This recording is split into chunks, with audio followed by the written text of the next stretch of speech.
यशोदा जी दिल्ली से। राधे राधे महाराज जी।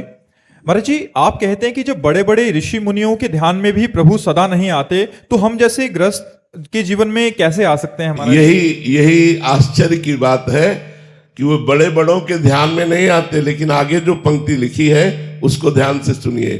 मुनि मन ध्यान धरत नहीं पावत, करत विनोद संग बालक भट। भगवान बड़े बड़े मुनियों के ध्यान में नहीं आते, लेकिन भगवान बालवत स्वभाव, सरल स्वभाव, न मन कुटिलाई, ऐसे को जल्दी मिल जाते हैं। जिनको अहम है कि मैं तपस्वी हूं, मैं जितेंद्री हूं, मैं योगी हूं, मैं मुनि हूं, भगवान उनके ध्यान में नहीं आते। लेकिन जिसको ये भाव है मैं अधम हूं, मैं नीच हूं, मैं किसी योग्य नहीं हूं, और वो भगवान को पुकारे तो भगवान बहुत जल्दी उसको ग्रहण कर लेते हैं। यही दरबार दीन को आदर रीत सदा चली आई। भगवान के दरबार में दैन्यता का प्रवेश है, अहंकार का निषेध है। इसलिए बड़े बड़े मुनियों के भी हृदय में तपस्या का अहंकार होता है।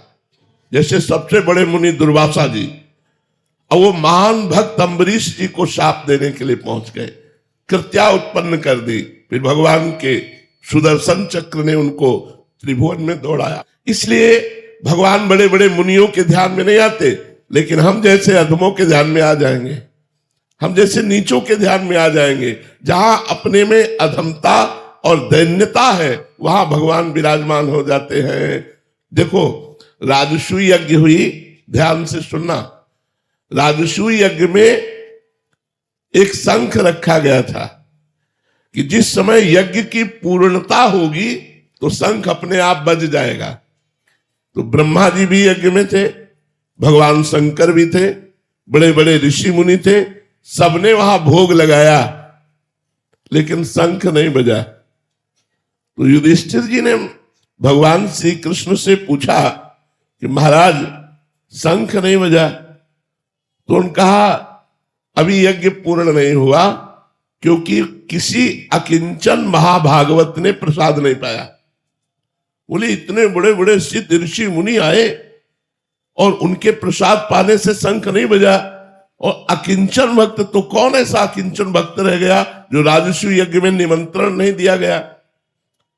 भगवान ने कहा तुम्हारे द्वारे रोज आते हैं वो। बोले प्रभु ऐसा कौन भक्त है जो रोज दरवाजे आता है और मैंने उसका स्वागत नहीं किया? तो बोले आपके यहां झाड़ू लगाने वाला स्वपच वाल्मीकि। स्वपच वाल्मीकि। बोले प्रभु वो अनन्य भक्त है?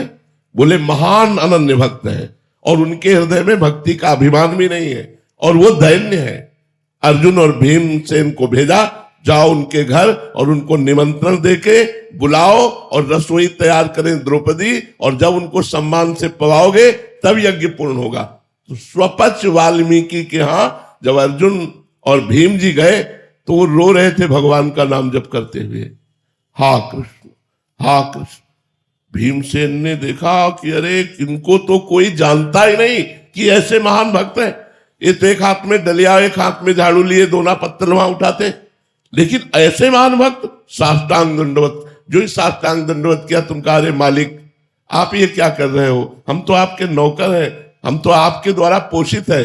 उन्होंने कहा भगवान श्री कृष्ण ने अब आपका रहस्य खोल दिया है, अब आपको निमंत्रण देने आए हैं। और आपको बोले हम तो रोज जूठन पाते हैं, हमें निमंत्रण की क्या जरूरत? बोले नहीं, भगवान ने कहा है। तब उन्होंने कहा भगवान की तरफ प्रलय कोप से कहा कि मैं छुप करके आपका भजन करना चाहता हूं, लेकिन आप प्रकाशित ही करना चाहते हैं, तो यदि आप प्रकाशित करना चाहते हैं तो मैं छुप कैसे सकता हूं? अवश्य आऊंगा। तो उनको पालकी में बैठाल करके राजसूय यज्ञ में बुलाया गया। द्रौपदी जी ने स्वयं भोजन तैयार किया, और जब वो पाने बैठे तो खीर, सब्जी, दाल, कढ़ी ये सब एक में मिला लिया, सब मिला लिया। द्रौपदी जी को अच्छा नहीं लगा, पूरी रात अलग अलग व्यंजन बनाती रही। स्वपच वाल्मीकि जी ने पाया, लेकिन शंख नहीं बजा। युधिष्ठिर जी ने कहा महाराज आप तो कह रहे थे अकिंचन महाभागवत स्वपच जी जब पालेंगे तो शंख बज जाएगा। बोले शंख तो बज जाएगा, लेकिन अपराध हो गया। इनके प्रति किसी ने अपराध कर दिया, इसलिए शंख नहीं बजा। किसने किया?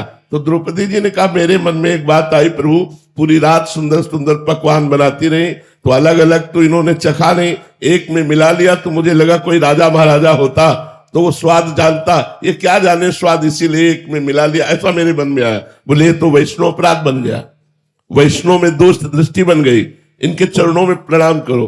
प्रणाम किया।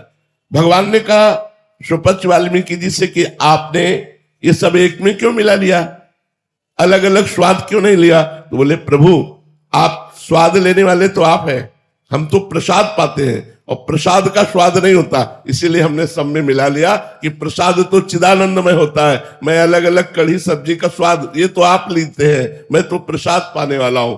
जे ही द्रौपदी जी ने प्रणाम किया, बड़ी जोर से शंख गर्जना होने लगी, पूर्णता हो गई। तो हम ये बताना चाहते हैं कि जहां दैन्य है, जहां अकिंचनता है, जहां अहंकार नहीं है, वहां भगवान हृदय में प्रकाशित होते हैं। अगर अपनी तपस्या का भी अहंकार है तो चाहे जितना ध्यान लगा लो, भगवान ध्यान में आने वाले नहीं। बात यहां ये है। और अगर ऋषि मुनि संतों को भगवान ना मिलते हो तो वो जीते किसके सहारे हैं? उनका जीवन का मतलब क्या रह गया? मिलते हैं, लेकिन जब तक अहंकार होता है साधना का, तब तक भगवान ध्यान में नहीं आते।